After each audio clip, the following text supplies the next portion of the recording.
Bismillahirrahmanirrahim. Hello everyone, this is Muhammad Imran. Today we are with a new topic in the subject phonetics and phonology. And we will discuss today the production of speech sounds in a language. Technically, we call these speech sounds articulators. So there are different articulators involved in the production of speech sound. So we will discuss each one in detail in coming slides. So let's start. So several articulators are involved in the production of speech sounds. Let's label each of them. Here you can see we have lower teeth, and here we have lower lip, here we have upper lip, here we have upper teeth, here we have nose, here we have alveolar ridge, here we have hard palate, and here we have soft palate.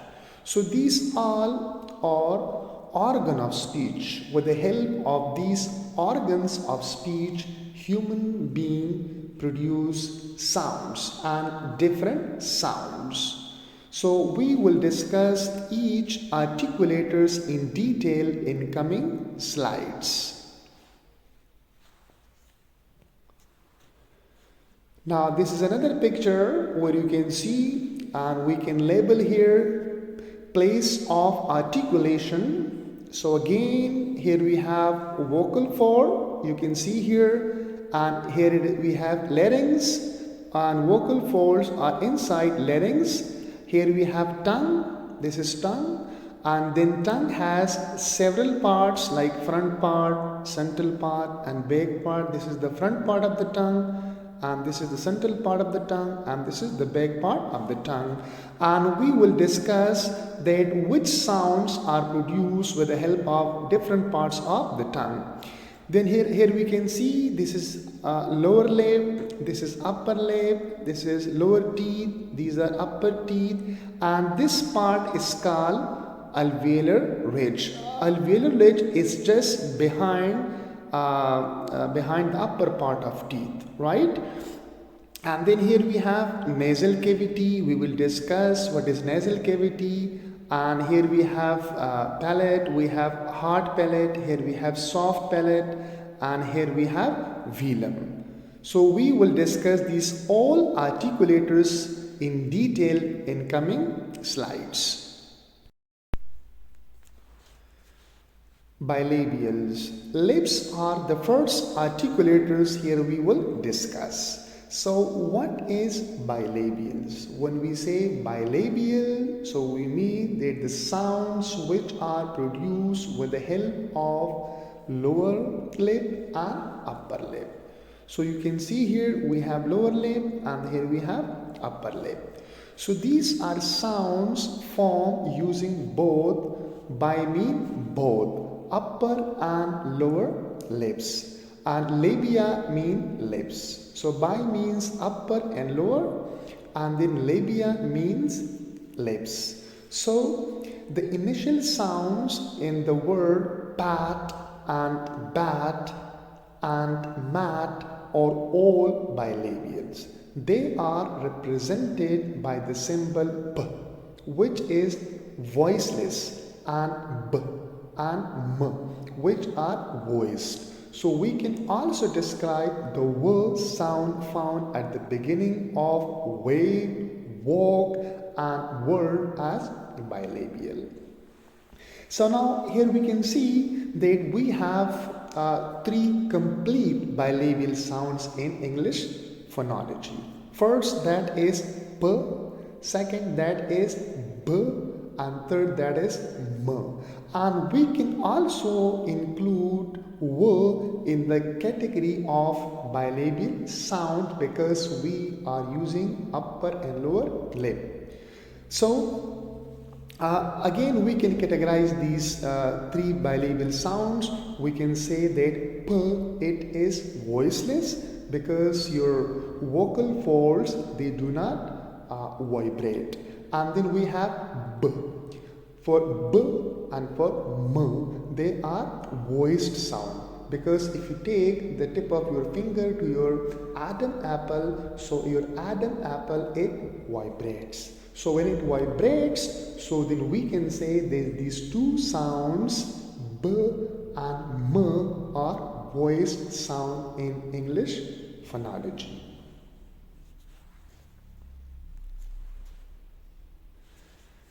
Now here we have two more sounds, and they are known labiodental. So when we say that labiodental, so both articulators are involved here. Your lips also and your teeth also. So these are sounds formed with the upper teeth and lower lip. The initial sounds of the word fat and vat. So you can see that we are using two different articulators are involved in the production of the sound fat and vat. So we have what? We have here upper teeth. You can see here, let me show you that these are upper teeth. And we have then lower lip. So you can see the two different articulators are involved. Here we have upper teeth and here we have lower lip. So with the help of upper teeth and lower lip, we produce sound like fat and vat. What is the difference between fat and vat? Now the sound f, it is voiceless, and the sound v, it is voiced. So that is the only difference. Otherwise, for both the sounds like f and v, we have same place of articulation. F and v, we have same place of articulation. What is the difference between f and v? The only difference is that f is voiceless and v, it is voiced. So, and the final sounds in the words like safe and save. Again, we have one is f and another one is v. So, in save, f it is voiceless, and in save, v is voice, or labiodental sounds. So why they are called labiodental? Because two articulators are involved in the production of these sounds. One is your lower lip and the second one is upper teeth. So they are represented by the symbol f, which is voiceless, and v, which is voice. Notice that the final sound in the word cuff and the initial sound in photo, despite the spelling differences, are both pronounced as f. So one thing you have to keep in mind, that English is the game of sounds, it's not the game of letters. So you don't have to go after the letters, you have to go after the sound. Sometimes you may have different letters, and because a word can be combined or a word can be formed with different letters, and it will have the same sound. And sometimes you will have a word that will be a combination of different letters and it will have the same sounds. Like as we can see, fan, we have letter F, fan. And again we have a word like cuff, which ends with final GH. So sometimes this GH can give the sound F, and sometimes we can see that there was another word also. What was that? Yes, let me see. Oh, one is cuff and another one is it is sound in photo. So PH can give sound F and GH can give sound F, and later F can give sound F. So you don't have to go after letters, you have to go after sounds, that which letter produce sound F. So let's move towards next slide now. Next articulators we have, that is dental. When we say dental, so we are referring to teeth, and the teeth can be lower teeth and the teeth can be upper teeth. So here you can see in this picture we have upper teeth and here we have lower teeth. So let's discuss what are the sounds which are produced with the help of lower and upper teeth. So these sounds are formed with the tongue tip behind the upper front teeth. The initial sound of thin and the final sound of bar are both voiceless dental. So voiceless, you know that what is voice. Now the symbol used for this sound is th, usually referred as theta. It is symbol you would use for the first and last sound in the phrase three teeth. The voice dental is represented by the symbol. You can see the symbol here. Let me show you. The voice sound can be represented with the symbol the, usually called the.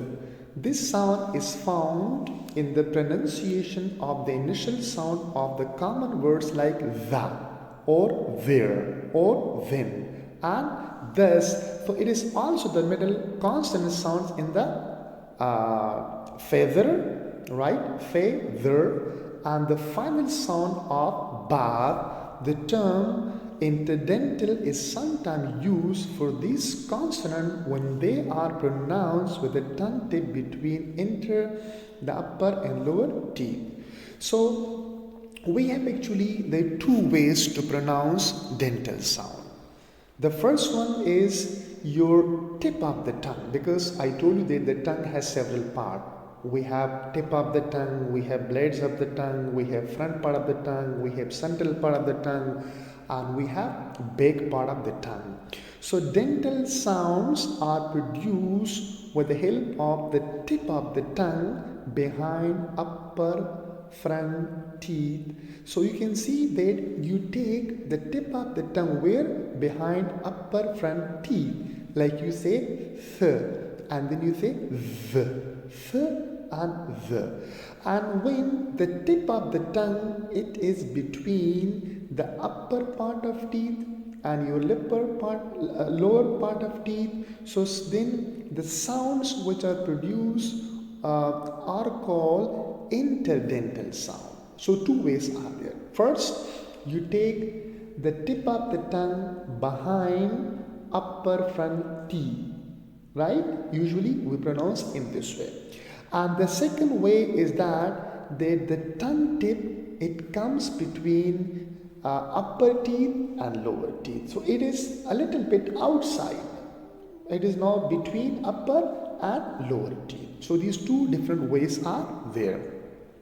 So let me give example. For the first sound, we have voiceless, that is th, like we say thank you, and we have word like this, thif, this, and then we have sound the, like we say the, and we say that, the and that. So you have to do a lot of practice for these sounds, because they are not easy to be produced and they are not easy to be learned. So only practice makes you perfect. You need a lot of practice for these sounds.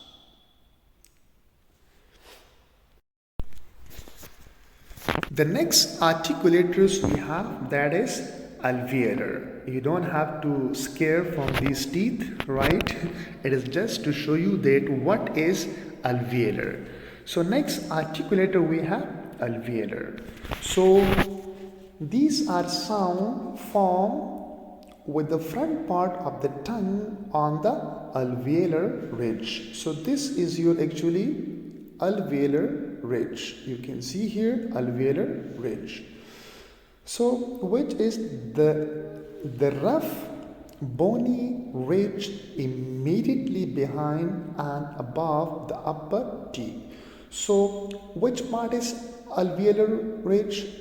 that is just behind upper part teeth. You see that you have upper teeth, and then just take your thumb or your finger behind your upper part teeth so you can touch alveolar ridge, right? Now these are teeth, right? And just behind this part, okay, this part which is behind upper teeth, this is called alveolar. So, which is rough bony ridge immediately behind. This is important to know that it comes immediately behind the above upper teeth. So these are your above upper teeth, and the part which comes after this, okay, the part which come after these teeth, this area is known as alveolar ridge. So the initial sound in top and dip and sit and zoo and nut are all alveolars. Now we have different sounds which are produced with the help of this organ, like we have t and we have d, we have s, we have z, right, and we have n, and similarly.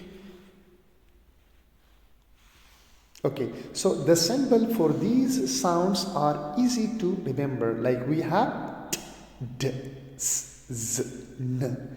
So the first one, t, it is voiceless. It's voiceless alveolar sound. The second one is d. It is voiced alveolar sound. And the third one is s, s. It is voiceless alveolar sound. And the fourth one is z.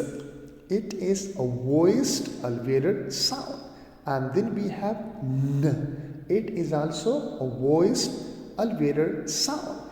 Of course, t and s are voiceless, whereas d, z, and n are voiced sound. So if you want to describe these sounds, how you are going to describe the first sound, like t, you will call it that it is a plosive voiceless alveolar sound. First, it is a plosive. What is plosive? It's a manner of articulation we will discuss in coming lecture. So this is a plosive t, and then it is alveolar, and then it is a voiceless sound. So three different ways are there to describe the sound. First, you have to see what is the manner of articulation, that is plosive. What is the place of articulation, that is alveolar. And what is in voicing the sound is, whether it is voice or voiceless. So this one is voiceless. If you want to discuss or describe this sound, so you will say that it is a plosive, alveolar and voiced sound, right? So t can come in the beginning of a word, it can come in the middle of a word, or it can come at the end of a word. Similarly, d can come at the beginning of the word, or it can come in the middle of a word, or it can come at the end of the word. Now to practice the sound t, we can say that Bitty bought a bitter, bitter butter. And to practice with the sound d, we can say that David's father didn't dance, but David did. Right? So let's move towards the next organ of speech, or next articulators. Next articulators we have, that is palatal. Now, palatal is an area, it comes just after your alveolar ridge. So first you have your teeth, and after the front part of the teeth, what comes? Alveolar ridge. And after alveolar ridge begins your palatal part. And then we have, palatal can be divided into soft palate and hard palate. So first come hard palate, and then comes soft palate. Heart palate is also called the roof of the mouth. So let's discuss and define it. If you feel back behind the alveolar ridge, you should find a hard palate in the roof of your mouth. This is called the hard palate or just the palate. Sound produced with the tongue and the palate are called palatal sounds, right? So the sounds which are produced with the help of your tongue and palate, so such sounds are called palatal sound or alveolar palatal. So example of the palatals are the initial sounds in the words shout and child. So we have sound like sh and we have sound like ch, like shout and child, which are both voiceless. Now the sound sh sound is represented as sh and the ch sound is represented as ch, ch. So the word shoe brush begins and end with the voiceless palatal sound. You can see the word shoe and here we have brush. So shoe, it begins with sound sh and then we have brush. So the last sound in brush is also sh and the first sound in the shoe is also sh. So it means that the sound sh can come in the beginning of a word or sh can come at the end of a word. So begins and end with the voiceless palatal sound. The second qualities of this sound that it is a voiceless sound. And the word church begins and end with the other voiceless palatal like ch. So we have a word church. So ch ch and then we have at the end also ch, so that is also ch.